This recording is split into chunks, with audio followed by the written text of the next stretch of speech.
নমস্কার বন্ধুরা, 2026-এর শুরুতেই ইসরোর খেলা শুরু। এবার একটা দুটো নয়, একসাথে 19খানা পেলোড লঞ্চ করতে চলেছে ইসরো একসাথে। তো চলুন আজকে আমরা কথা বলবো পিএসএলভি C62 EOS-N1 মিশন সম্পর্কে, যেখানে একটা থাকবে হচ্ছে মুখ্য স্যাটেলাইট, যেটার নাম হচ্ছে ESO-N1, অর্থাৎ আর্থ অবজারভেশন স্যাটেলাইট N1, যেটার কোড নেম বা ডাক নাম হচ্ছে অন্বেষা। ওকে, তো এই যে মুখ্য স্যাটেলাইটটা, এই মুখ্য স্যাটেলাইটটার সাথে কিন্তু থাকবে এখনো 18টা পেলোড। এখানে কিছু ইন্ডিয়ান স্যাটেলাইট থাকছে এবং কিছু বিদেশি পেলোডও কিন্তু থাকছে। তো এই যে EOS-N1, এটা এই যে স্যাটেলাইটটা, এই মুখ্য স্যাটেলাইটটা মেনলি, এখানে আপনারা ছবিটা দেখতে পাচ্ছেন, এটা হচ্ছে EOS-N1 এর ছবি। তো এই স্যাটেলাইটটা মেনলি হাইপার স্পেকট্রাল ইমেজিং করবে। বিষয়টা কি আমরা জানবো, এবং কিভাবে এটা আমাদের প্রতিরক্ষা ব্যবস্থাকে আরো উন্নত করবে সেটাও আমরা জানবো। এবং এর পাশাপাশি আইউল স্যাট নামক আরেকটা স্যাটেলাইট নিয়ে যাওয়া হচ্ছে, যেটা কি করবে, অন অরবিট অর্থাৎ আকাশে অরবিটেই স্যাটেলাইট রিফুয়েলিং, স্যাটেলাইট থেকে স্যাটেলাইটে কিভাবে fuel, propane base fuel transfer করবে সেটা ডেমনস্ট্রেশন করতে চলেছে। তো চলুন বিষয়গুলো পুরো ডিটেলে বোঝা যাক, একদম সায়েন্টিফিক ওয়েতে, পরীক্ষার পয়েন্ট অফ ভিউ থেকে আমরা প্রত্যেকটা জিনিস খুঁটিনাটি ডিটেলে বুঝবো। চলুন।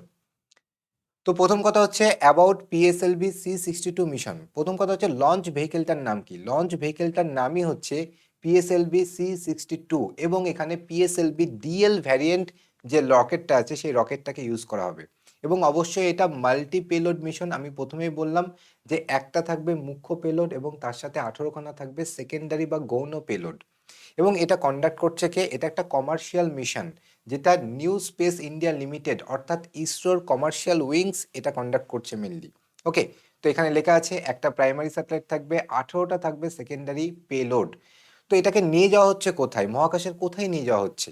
তো এই যে আমাদের পৃথিবী এটা নর্থ পোল সাউথ পোল, তো এই পোলার রিজিয়ন বরাবর এই যে পোলার অরবিট, বিশেষ করে লো আর্থ অরবিটের মধ্যে পড়ে, অর্থাৎ 2000 কিলোমিটারের মধ্যে। তো মেনলি এটাকে সেট করা হচ্ছে পৃথিবীর সারফেস থেকে 505 কিলোমিটার উচ্চতায়, যে সান সিঙ্ক্রোনাস অরবিট আছে। সান সিঙ্ক্রোনাস অরবিটটা কি? সান সিঙ্ক্রোনাস অরবিট এমন একটা পোলার অরবিট, যেখানে স্যাটেলাইটকে রাখলে স্যাটেলাইটটা সূর্যের সাথে সিঙ্ক্রোনাইজ ভাবে, বা আমাদের যে সোলার ডে টাইম, ওকে, তার সাথে সিঙ্ক্রোনাইজ ভাবে এটা চলবে। অর্থাৎ সূর্যের আলো পড়বে, সেখানে স্যাটেলাইটটা কি করবে, ছবি তুলবে, কারণ ছবি তোলার জন্য একটা আলোরও দরকার। তো আমরা পুরো বিষয়টা ভালো করে জানবো, তার আগে আরো কিছু খুঁটিনাটি জিনিস, যেরকম হচ্ছে কোন লঞ্চ প্যাড থেকে লঞ্চ করা হচ্ছে। তো শ্রীহরিকোট্টার যেটা হচ্ছে সতীশ ধাওয়ান স্পেস সেন্টার, তার যেটা প্রথম লঞ্চ প্যাড, সেখান থেকে এটাকে লঞ্চ করা হচ্ছে। এবং অরবিটের নাম তো বলেই দিলাম, SSO অর্থাৎ সান সিঙ্ক্রোনাস অরবিট। এই দেখুন এখানে যে ছবিটা আপনারা দেখতে পাচ্ছেন, এটা হচ্ছে পেলোডের ছবি। দেখুন এই ওপরে একদম এখানে পেলোডগুলো রাখা হয়েছে। এর একদম টপে যে এই যে পেলোডটা দেখতে পাচ্ছেন, এটা হচ্ছে আমাদের EOS অর্থাৎ আর্থ অবজারভেশন স্যাটেলাইট N1, যার কোড নেম হচ্ছে অন্বেষা। অন্বেষা তাকে কোড নেম দেওয়া হয়েছে। এবং এছাড়া এর সাথে এমন একটা স্যাটেলাইট যাচ্ছে, যেটা আবার মানে এমন একটা পেলোড যাচ্ছে, স্যাটেলাইট বলবো না, এমন একটা পেলোড যাচ্ছে যেটা সেরামিক মেটেরিয়ালের টেস্টিং হবে। ওকে, ওটাও আমি আলোচনা করব। যেটা পৃথিবীতে আবার ফিরে আসবে, যখনই পৃথিবীর অ্যাটমসফিয়ারে রিএন্টার করবে, অ্যাটমসফিয়ারে যে ঘর্ষণ, সেই ঘর্ষণে যে তাপ তৈরি হবে, সেই তাপে সেরামিক মেটেরিয়াল কতটা তাপটাকে সহ্য করতে পারছে তার একটা টেস্টিং হবে। তো ওটা আবার পৃথিবীতে রিএন্টার করবে, এবং রকেটের যেটা ফোর্থ স্টেজ আছে সেটাও কিন্তু পৃথিবীতে রিএন্টার করবে। ঠিক আছে, তো চলুন বিষয়গুলো একদম ডিটেলে বোঝা যাক। তো প্রথমত এখানে কিছু ইন্ট্রোডাকশন দেওয়া আছে। দেখুন এই যে ফ্লাইটটা হতে চলেছে, বা এই যে লঞ্চটা হতে চলেছে, এটা পিএসএলভির 64তম লঞ্চ। আর পিএসএলভি ডিএল ভ্যারিয়েন্ট যে রকেটটাকে ইউজ করছি আমরা, তার এটা 5মতম লঞ্চ। এখানে দেখতে পাচ্ছেন ডিএল ভ্যারিয়েন্ট এই রকেটটা। দেখুন এটাতে টোটাল 4টে স্টেজ আছে। এই দেখুন প্রথম স্টেজটাকে দুটো ভাগে ভাগ করা আছে, PS1 আর PSOM এক্সেল। এক্সেল মানে একটু বড় সাইজের আমার এখানে সলিড বুস্টারকে ইউজ করা হচ্ছে। ঠিক আছে, তো এখানে এই যে রেড কালার অব্দি মার্ক করা আছে দেখতে পাচ্ছেন, এই টোটালটা হচ্ছে আমাদের ফার্স্ট স্টেজ। ওকে, ফার্স্ট স্টেজ অর্থাৎ প্রথমে এখানে ইগনিশন করা হবে, তারপরে কিছুটা উচ্চতায় যাওয়ার পরে সেটা সেপারেট হবে। তারপরে দেখুন এই যে পার্টটা দেখছেন, এটা হচ্ছে সেকেন্ড স্টেজ। আর এখানে মিডিলে এটা কি? এটা হচ্ছে ওর নজেলটা, যেটা দিয়ে ধোঁয়াটা বেরোবে। ঠিক তেমনি দেখুন এর ওপরে এই যে রেড কালারের পোর্শনটা দেখতে পাচ্ছেন, এটা হচ্ছে থার্ড স্টেজ। ওকে, তার নজেল হচ্ছে এই পার্টটা, এবং তার ওপরে আছে এখানে হচ্ছে আমাদের ফোর্থ স্টেজ। তো দেখুন ফার্স্ট স্টেজের যে ওজন মানে মাস, সেই মাস কিন্তু এখানে লেখা আছে। কত লেখা আছে দেখুন, ফার্স্ট স্টেজের যেটা PS1 তার মাস হচ্ছে দেখুন 138 টন। একে যদি আপনি কেজিতে কনভার্ট করতে চান 1000 দিয়ে গুণ করে নিন। ওকে, এবং দেখুন PSOM এক্সেল, যেটা আরেকটা দুটো সাইডে যে বুস্টার রকেট যেরকম এখানে দেখতে পাচ্ছেন এটা এবং এই যে পার্টটা, এই দুটো দেখুন এক্সেল সাইজের, বড় সাইজের আছে, ঠিক আছে। তো এরকম দুটো দেখুন 12.2 টনের দুটো সলিড বুস্টার আছে এখানে। ওকে, মিডিলে একটা রকেটের মতো দেখতে পাচ্ছেন, এটা কিন্তু রকেট নয়, এটা জাস্ট গাইড করবে, বোঝা গেল? ওটা একটা গাইড ফ্যাক্টর, আর কিছু না। তো সেকেন্ড স্টেজ যেটা, সেকেন্ড স্টেজটার দেখুন আপনি এখানে মাস দেখতে পাচ্ছেন 41.8 টন। থার্ড স্টেজ যেটা আছে তার মাস দেখুন কত, 7.66 টন। যেটা হচ্ছে ফোর্থ স্টেজ, যেটা হচ্ছে PS4 বলছি আমরা, সেটা দেখুন হচ্ছে 2.5 টনের। এবং কোথায় কোন ফুয়েল ব্যবহার করা হচ্ছে এগুলো, এই ফুয়েলের বিস্তারিত সম্পর্কে আমি আরও একটা যেটা ব্লুবার্ড মিশন সেখানে আমি আলোচনা করেছি। আজকে আর তাই বিস্তারিত আলোচনা করছি না ফুয়েল সম্পর্কে। ওকে, তো চলুন, টোটাল লিফট অফ মাস কত? টোটাল লিফট অফ মাস হচ্ছে 260 টন। এটা কিন্তু ইম্পর্টেন্ট। হ্যাঁ, ভেহিকেলের হাইট আমাদের পরীক্ষা পয়েন্ট অফ ভিউ থেকে অতটা ইম্পর্টেন্ট নয়। চলুন, এবার এখানে দেখুন টোটাল একটা মানে ফ্লাইট সিকোয়েন্স এবং ফ্লাইট ডিটেলসও দেওয়া আছে, এগুলো আগে থেকেই ক্যালকুলেট করা আছে। এবং ইসরোর এই যে ক্যালকুলেশন বাস্তবে কিন্তু সেটা মিলেও যায়। এবং ইসরো এই সমস্ত মিশনের জন্য সাধারণত PSLVকেই সব থেকে ভরসা করে। PSLV আমাদের সব থেকে ভরসামান বা ভরসাযোগ্য একটা রকেট। তো দেখুন প্রথমে কি হচ্ছে, প্রথমে দেখুন PS1 বা PSOM এদেরকে ইগনাইট করা হচ্ছে, তারপরে কিছুটা উচ্চতায় যাবে, এখানে দেওয়া আছে একদম পরপর স্পেস ফ্লাইট ইভেন্ট দেওয়া আছে, দেখতে পাচ্ছেন। যেরকম হচ্ছে প্রথমে যে PS1, তারপরে হচ্ছে PSOM, এদেরকে যখন ইগনাইট করা হচ্ছে কত সেকেন্ডে এদেরকে ইগনাইট করা হবে, এরা কতটা অল্টিটিউড অবধি উঠবে, কিলোমিটারে অল্টিটিউড দেওয়া আছে, টাইমটা সেকেন্ডে দেওয়া আছে, এবং কতটা ভেলোসিটি অ্যাচিভ করবে সেটা মিটার বাই সেকেন্ডে দেওয়া আছে। ওকে, তো প্রথমত একটা সার্টেন হাইটে যাওয়ার পরে কি হবে, তারপরে এই পার্টগুলো যেটা হচ্ছে ফার্স্ট স্টেজ, তার কিন্তু সেপারেশন শুরু হবে। তো দেখুন প্রথমে ওই সাইডের দুটো রকেট বুস্টার যেটা লাগানো আছে সলিড বুস্টার, তাদের সেপারেশন হচ্ছে। তারপরে মিডিলে আমি যে নিচে যে বড় মানে PS1 পার্টটা দেখিয়েছিলাম, ঠিক আছে, তারপরে তার সেপারেশন হবে। তার সেপারেশনের পরে কি হবে, সেকেন্ড স্টেজের ইগনিশন শুরু হবে। এবার সেকেন্ড স্টেজের ইগনিশনের পরে যখন একটা সার্টেন হাইটে চলে গেল, সার্টেন হাইটে যাওয়ার পরে যে পেলোডটা যেটা ছিল, পেলোডের উপরে তো একটা হিট শেল্ডিং দেওয়া থাকে, ওই পেলোড ফেয়ারিং বলা হয়, অর্থাৎ হিট শেল্ডিংটাকে তারপরে কি করা হয়, সেপারেট করে দেওয়া হয়। কারণ কি এক্সট্রা মাস নিয়ে যাওয়ার তো দরকার নেই। আর সার্টেন হাইটে কিছুটা উচ্চতায় যাওয়ার পরে তখন তো বায়ুমণ্ডলের ঘনত্ব অনেকটা কমে আসে, ফলে অতটা ফ্রিকশন থাকে না, তাই আমার হিট শেল্ডের আর দরকার পড়ে না। তো সেই মুহূর্তে পেলোড ফেয়ারিং করা হয়, অর্থাৎ হিট শেলটাকে কিন্তু আবার সেপারেট করা হয়। দেখুন এখানে দেওয়া আছে হিট শেলদের সেপারেশন হয়ে যাচ্ছে, এই দেখুন সেপারেট হয়ে যাচ্ছে। ওকে, তারপরে কি হচ্ছে, তারপরে সেকেন্ড স্টেজের পুরোপুরি ইগনিশন কমপ্লিট। তো সেকেন্ড স্টেজের যে পার্টগুলো আছে সেটাকেও আবার সেপারেট করে দেওয়া হচ্ছে। তারপরে দেখুন থার্ড স্টেজ ইগনিশন শুরু হচ্ছে। তারপরে থার্ড স্টেজ যতটা হাইট অবধি যাওয়ার কথা সেটা গেল, যতটা ভেলোসিটি অ্যাচিভ করা সেটাও করলো। তারপরে দেখুন সেটাকে আবার সেপারেট করা হচ্ছে। দেন তারপরে ফোর্থ স্টেজকে জ্বালানো হচ্ছে, মানে ইগনাইট করা হচ্ছে। দেন ফোর্থ স্টেজকে ইগনাইট করার পরে মোটামুটি আমাদের এই যে পৃথিবীর এই যে সানসিঙ্ক্রোনাস অরবিট, সেখানে যখন ও পৌঁছে গেল, ডিজায়ার বা টার্গেট লোকেশনে যখন পৌঁছে গেল, তখন কি করলো, তখন কাট অফ করে দিল, তখন পাওয়ারটাকে বন্ধ করে দিল। তা নাহলে কি হবে, তা নাহলে অরবিট থেকে সে অন্যদিকে বিভ্রান্ত হতে পারে, রাস্তা ভটকে যেতে পারে, ঠিক আছে। তো কি হবে, এখানে এখানে মেনলি এই যে ইওএস এবং তার EOS-N1 এবং তার সাথে আরও যে মোটামুটি প্রায় বাকি যে স্যাটেলাইটগুলোর কথা বলছি তাদেরকে ওখানে লঞ্চ মানে তাদেরকে ওখানে কি করলো, সেপারেট করে দিল, তাদেরকে ওখানে ছেড়ে দিল। দেখুন তারপরের স্টেজে দেখুন যখনই পাওয়ার PS4 এর পাওয়ারটাকে কাট অফ করা হলো, কাট অফ করা হয়েছে, সেপারেট হয়নি কিন্তু, কারণ এটা আবার ওর পাথ থেকে বেন্ড হবে, আমি দেখাচ্ছি বিষয়টা। তো যখনই দেখুন এই যে EOS-N1 এবং তার সাথে যে কো প্যাসেঞ্জার স্যাটেলাইটগুলো আছে তাদেরকে সেপারেট করে দেওয়া হলো। এবার কি হবে, এই মিশনে একটা গুরুত্বপূর্ণ পার্ট হচ্ছে এই PS4 পার্টটা তারপরে আবার রিইগনাইট হবে। তখন কি হবে, তখন সে ডিবুস্টিং করবে। কেন ডিবুস্টিং করবে, কারণ সে যদি ডিবুস্টিং না করে তাহলে কি হবে, সে ওই PS4টা সেটা এই অরবিটেই থেকে যাবে। তাই সে ডিবুস্টিং করে সে অরবিটকে চেঞ্জ করবে। দেখুন এখানে দেওয়া আছে অরবিট চেঞ্জ 1 ইগনিশন রি এন্ট্রি বার্ন। তো যখনই মানে ESO-N1 বা বাকি স্যাটেলাইটগুলোকেও ছেড়ে দিল, তারপরে কি করছে, ডিবুস্টিং করছে। ডিবুস্টিং করা মানে সে তার ভেলোসিটিকে কমাচ্ছে। ভেলোসিটি কমালে, অরবিটাল ভেলোসিটি কমে গেলে তখন কি হবে, পৃথিবীর টানের জন্য সে পৃথিবীর দিকে কিছুটা নিচের দিকে অরবিটে চলে আসবে, অর্থাৎ অরবিট চেঞ্জ করছে।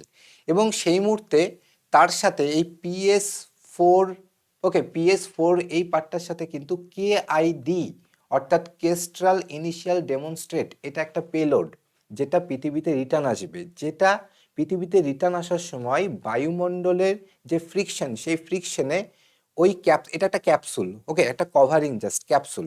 তো ওটা সেরামিক মেটেরিয়ালের তৈরি। তো যখন পৃথিবীতে রিএন্টার করবে, পৃথিবীর বায়ুমণ্ডলের যে ঘর্ষণ বা ঘর্ষণে যতটা হিট হবে, সেই হিটকে কতটা সহ্য করতে পারছে তার একটা টেস্টিং হচ্ছে এটা।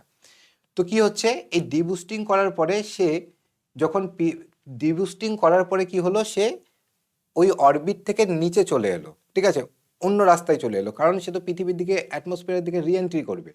তো যখনই সে ডিবুস্টিং করার পরে কি করবে, তারপরে সে আবার অরবিট চেঞ্জ হলো, তখন সে কি করবে, আবার কাট অফ করে দেবে, PS4 আবার বন্ধ করে দেবে ইঞ্জিন, এবং তার পাশাপাশি KID যেটার কথা বলছি, ক্যাপসুলটা, সেটাকে ও ডিট্যাচ করবে, অর্থাৎ সেপারেশন করে দেবে। দেন ওরা দুজনাই কিন্তু আবার পৃথিবীতে ফিরে আসবে। বোঝা গেল? সাউথ স্পেসিফিক ওশানে গিয়ে তারপরে ওরা পড়বে। এই হচ্ছে টোটাল ফ্লাইট ডিটেল, একদম এক্সাক্ট যেটা ইসরো ক্যালকুলেট করে, সেম জিনিসটাই ঘটে। চলুন, তো এটা বোঝা গেছে আশা করি। এবার দেখুন, আমাদের যে মুখ্য পেলোড যেটা নিয়ে যাওয়া হচ্ছে, যেটার নাম হচ্ছে অন্বেষা বা EOS-N1। এটা কি? এটা একটা হাইপার স্পেকট্রাল ইমেজিং স্যাটেলাইট। এই দেখুন, এই যে ওপরের এই যে পার্টটা দেখছেন, এটা হচ্ছে এই EOS-N1। যে স্যাটেলাইটটা কি করবে, হাইপার স্পেকট্রাল ইমেজ কালেক্ট করবে, আমি বিষয়টা বলছি।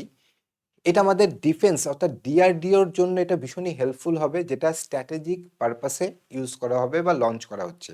মানে ভাবুন, এটা আকাশে একটা এক্সট্রা একটা আই, যে আকাশ থেকে সবকিছু নজর রাখছে এবং অনেক ডিপ নজর রাখতে পারবে, অর্থাৎ ডিপ, কিন্তু সে প্রিসিশন এবং যে মেটেরিয়াল, যে মানে শুধু একটা ছবিই তুলবে না, সেই ছবিটা, ধরুন আমি একটা একটা এক্সাম্পল দিচ্ছি, হ্যাঁ। ধরুন ধরুন আমাদের ধরুন এই ইন্ডিয়া পাকিস্তানের বর্ডারে, ধরুন পাকিস্তানের ওখানে ওরা কিছু ট্যাঙ্কার নিয়ে এসে রেখেছে। এবার সাধারণত আমরা যখন স্পেস থেকে সাধারণ যে কনভেনশনাল যে স্যাটেলাইটগুলো, তারা যখন ইমেজ তুলবে, তারা বলবে যে এখানে একটা ট্যাঙ্কার আছে, কিন্তু দেখা গেল ওটা আদৌ কোনো ট্যাঙ্কার নয়, ওটা হয়তো কাঠের তৈরি। ওকে, জাস্ট আমাদেরকে কি করা হচ্ছে, আমাদেরকে জাস্ট মানে চোখে ধুলো ছেটানো হচ্ছে, কিন্তু হয়তো তাদের আসল ট্যাঙ্কারটা অন্য জায়গায় আছে। তো এই যে আসল ট্যাঙ্কার কোনটা, নকল ট্যাঙ্কার কোনটা, অর্থাৎ ওর মেটেরিয়ালকেও চিনতে পারবে। ওকে, কারণ এই যে হাইপার স্পেকট্রাল ইমেজিং এর কথা বলছি, এটার সাহায্যে কিন্তু শুধুমাত্র, দেখুন আমাদের যে নর্মাল ক্যামেরাগুলো, তারা যখন ছবি তুলছে, তারা এই যে RGB, রেড গ্রিন ব্লু, এই ব্যান্ডগুলোকে পার্টিকুলারলি টার্গেট করে। ওকে, তাদের সাহায্যে তারা এই মানে এই ফ্রিকোয়েন্সি ব্যান্ডগুলোর সাহায্যে কিন্তু ওই ইমেজ তৈরি করে। কিন্তু এ কি করবে, ওই ছোট ছোট আরো পিক্সেল, অর্থাৎ ছোট ছোট ফ্রিকোয়েন্সি, মানে ওই রেড থেকে বাকি যে মানে ইনফ্রারেড বা হাই ইনফ্রারেড অব্দি যতগুলো ফ্রিকোয়েন্সি আছে, তাদেরকে আরো ছোট ছোট ফ্রিকোয়েন্সিতে ভাগ করে ছোট ছোট ফ্রিকোয়েন্সির এক একটা করে ছবি নেবে, তারপরে তাদেরকে আবার জয়েন করে ছবিটা বানাবে। তাতে কি হবে, মেটেরিয়ালের ডিটেল পাওয়া যাবে, অর্থাৎ কোনটা আসল জিনিস কোনটা নকল জিনিস সেটা চেনা যাবে। বোঝা যাচ্ছে বিষয়টা? এবং এখানে এই যে ছবিটা দেখতে পাচ্ছেন, এইটাই হচ্ছে সেই KID, কেস্ট্রাল ইনিশিয়াল ডেমনস্ট্রেট, যেটা পৃথিবীতে রিটার্ন আসবে। তো চলুন, এখানে আরো আমরা কিছু জিনিস দেখবো, যেরকম দেখুন, হোয়াই স্পেকট্রাল ইজ স্পেশাল, কেন এটা এত স্পেশাল, এটা আমি বললাম আপনাদের, তাও একবার দেখুন।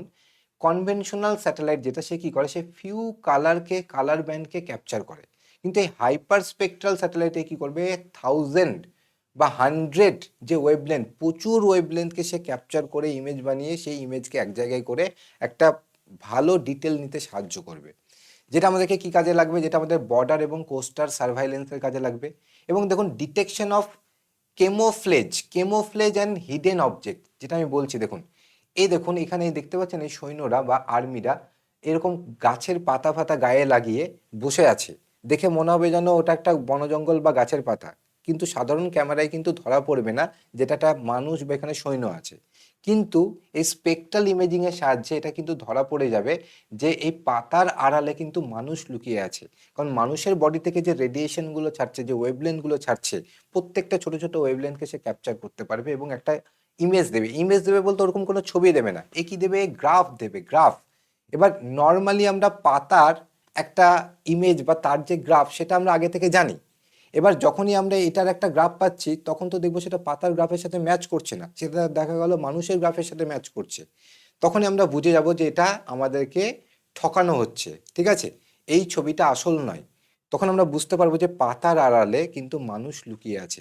এই জন্য দেখবে যে আর্মিদের পোশাকগুলো দেখবে গাছপাতার রঙের কেন হয়, এই বিষয়টাকে, যে নিজেকে লোকানো, পরিবেশের মধ্যে নিজেকে লোকানো, এটাকে বলি আমরা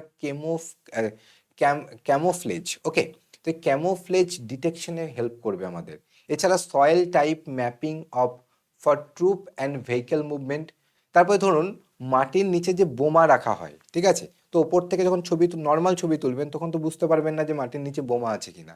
বাট এই স্পেকট্রাল ইমেজিং এর সাহায্যে কিন্তু ওই মাটির নিচে লুকিয়ে থাকা যে ডায়নামাইট বা বোমাগুলো আছে তাদেরকে আপনি ক্যাপচার করতে পারবেন। তো বুঝতে পারছেন এটা আমাদেরকে কতটা স্ট্র্যাটেজিক হেল্প করতে পারে। তো দেখুন ইচ অবজেক্ট, আমি এটাই বলছি যে প্রত্যেকটা অবজেক্টের না একটা ইউনিক ফিঙ্গারপ্রিন্ট আছে। ইউনিক ফিঙ্গারপ্রিন্ট বলতে স্পেকট্রাল ফিঙ্গারপ্রিন্ট। প্রত্যেকটা অবজেক্ট একটা ডিফারেন্ট ওয়েভলেন্থকে নির্গত করে, আর তার সাহায্যেই আমরা বুঝতে পারবো যে ওই ম্যাটারটা একটা অন্য, মানে ওটা কি অ্যাকচুয়ালি। যেরকম এখানে আপনাকে দেখাচ্ছি, দেখুন এই ধরুন এটা হচ্ছে পৃথিবীর সারফেস। হ্যাঁ, পৃথিবীর সারফেসে ধরুন এটা তো মাটি। তো মাটির যে বিভিন্ন মেটেরিয়াল থেকে যে ওয়েভলেন্থ গুলো থেকে যে, মানে যে ওয়েভলেন্থ গুলো সে রেডিয়েট করছে, সমস্ত ওয়েভলেন্থকে ক্যাপচার করে ছোট ছোট ছোট ছোট ফ্রিকোয়েন্সি গুলোকে ক্যাপচার করে সে একটা ইমেজ দেবে এবং দেখুন এরকম একটা গ্রাফ দেবে। এটা হচ্ছে অরিজিনালি সয়েলের গ্রাফ। কিন্তু এই জায়গায় যদি অন্য আমরা গ্রাফ পাই, ধরুন এই সয়েলের উপরে এমন একটা নিচে ধরুন একটা বোমা আছে, তাহলে বোমাটা যে রেডিয়েশনটা ছাড়ছে তার গ্রাফ তো এরকম হবে না। তার গ্রাফ তো নিশ্চয়ই এরকম হবে না, তার গ্রাফটা অন্যরকম হবে, কারণ কি ওটা একটা আলাদা মেটেরিয়াল। তাহলে ওটাকে চিনতে সাহায্য করবে। তেমনি ধরুন এখানে জল, এবার জলের নিচে ধরুন কোনো একটা জিনিস লুকিয়ে আছে, ঠিক আছে, কোনো একটা স্ট্র্যাটেজিক জিনিস লুকিয়ে আছে। তো ওপর থেকে নর্মাল ক্যামেরা দিয়ে ছবি তুললে আপনি বুঝতে পারবেন যে ওটা জল। কিন্তু এই এই যে জলের এখানে যে যত রকম মেটেরিয়াল আছে তারা যে আলাদা আলাদা ওয়েভলেন্থ গুলো ছাড়ছে, ফ্রিকোয়েন্সি গুলো ছাড়ছে, তাদেরকে ডিটেক্ট করে ও একটা অন্য একটা গ্রাফ দেবে, যার সাহায্যে আপনি বুঝতে পারবেন যে জল ছাড়াও জলের নিচে কিন্তু অন্য কিছু লুকিয়ে আছে। বোঝা যাচ্ছে বিষয়টা? তো প্রত্যেকটা জিনিসের একটা স্পেকট্রাল ইমেজ হয়, একটা ইউনিক ফিঙ্গারপ্রিন্ট হয়। যেরকম আমাদের প্রত্যেকের ফিঙ্গারপ্রিন্ট আলাদা, রেটিনা স্ক্যান আলাদা, সেরকম প্রত্যেকটা মেটেরিয়াল একটা আলাদা ফ্রিকোয়েন্সির ওয়েভলেন্থ বা একটা আলাদা ফ্রিকোয়েন্সির রেডিয়েশন ছাড়ে, সেটাকেও ক্যাপচার করে আপনাকে একটা হাই কোয়ালিটি একটা ইমেজ দেবে। বোঝা গেল? ইমেজ মানে বললাম ইমেজ নয়, ওটা একটা গ্রাফ দেবে, সেই গ্রাফের সাহায্যে সায়েন্টিস্টরা বুঝতে পারবে যে ওটা অ্যাকচুয়ালি কি। আশা করি বোঝা গেছে বিষয়টা, হাইপার স্পেকট্রাল ইমেজিংটা কেন এতটা ইম্পর্টেন্ট। এবং দেখুন আমাদের এখানে একটা আইউল স্যাট বলে একটা স্যাটেলাইট, যেটা কি করবে, যেটা অন অরবিট, অরবিটে, মানে মহাকাশে যে অরবিট, সেই অরবিটেই ও রিফুয়েলিং করবে। কেন এটা ইম্পর্টেন্ট দেখুন, আমরা যখন পৃথিবীতে আছি, পৃথিবীতে একটা গ্র্যাভিটির আন্ডারে আছি। গ্র্যাভিটির আন্ডারে একটা জিনিস থেকে আরেকটা জিনিসে ফুয়েল পাঠানো, সেটা গ্র্যাভিটির এফেক্টে খুব সোজা হয়। কিন্তু যেখানে গ্র্যাভিটি নেই, স্পেসে যেখানে মাইক্রো গ্র্যাভিটি, যেখানে গ্র্যাভিটি নেই বললেই চলে, সেখানে ফুয়েল ট্রান্সফার কিন্তু অতটা সোজা নয়। সেখানে তরলের সারফেস টেনশনের ওপর বেস করে বা সারফেস টেনশন প্রপার্টি বা পৃষ্ঠটান প্রপার্টির উপর বেস করে কিন্তু ফুয়েল ট্রান্সফার হয়। তো তার ফার্স্ট ডেমনস্ট্রেশন আমাদের ইন্ডিয়ার তরফ থেকে এই আইউলস্যাট স্যাটেলাইটের মাধ্যমে করা হচ্ছে। ওকে, তো এটা একটা ভীষণ বড় একটা জিকে বা কারেন্ট অ্যাফেয়ার্স হতে পারে, যে India's first on orbit satellite refuelling payload, তার নাম কি বা সেটা কোন মিশনে করা হয়েছিল। ওকে, তার নাম হচ্ছে আইউলস্যাট। বিষয়গুলো বোঝা যাচ্ছে? এবং এটা কিভাবে স্পেস ডেব্রিস ম্যানেজমেন্টে হেল্প করবে। দেখুন এক একটা স্যাটেলাইটের এক একটা লাইফ টাইম আছে, তাই তো? তো আমি যদি রিফুয়েল করে তার লাইফ টাইমকে বাড়াতে পারি, তাহলে পারে সেই স্যাটেলাইটটা আমার নষ্টের খাতায় চলে গেল না। কারণ যে স্যাটেলাইটগুলো নষ্ট হয়ে যাচ্ছে তাদেরকে তো আমরা ফিরিয়ে আনছি না, তারা স্পেসেই থেকে যাচ্ছে। তো স্পেসে যথারীতি একটা কিন্তু ডেব্রিস বা একটা নোংরা তৈরি হচ্ছে, তাই না? তো সেটাকে ম্যানেজ করা যাবে, এই জন্য এটা এত বেশি ইম্পর্টেন্ট। এই আইউলস্যাট, এই রিফুয়েলিং সিস্টেমটা অনেক বেশি ইম্পর্টেন্ট। কিছু মানে আগের বছরই চায়না কিন্তু এটা সাকসেসফুলি করেছিল। তো আমাদের দেশও কিন্তু এগিয়ে যাচ্ছে, মানে পিছিয়ে নেই, আমাদের দেশও কিন্তু এগিয়ে যাচ্ছে। তো আশা করি ভিডিওটা যদি ভালো লেগে থাকে অবশ্যই একটা কমেন্ট করবেন। ওকে, থ্যাংক ইউ, জয় হিন্দ।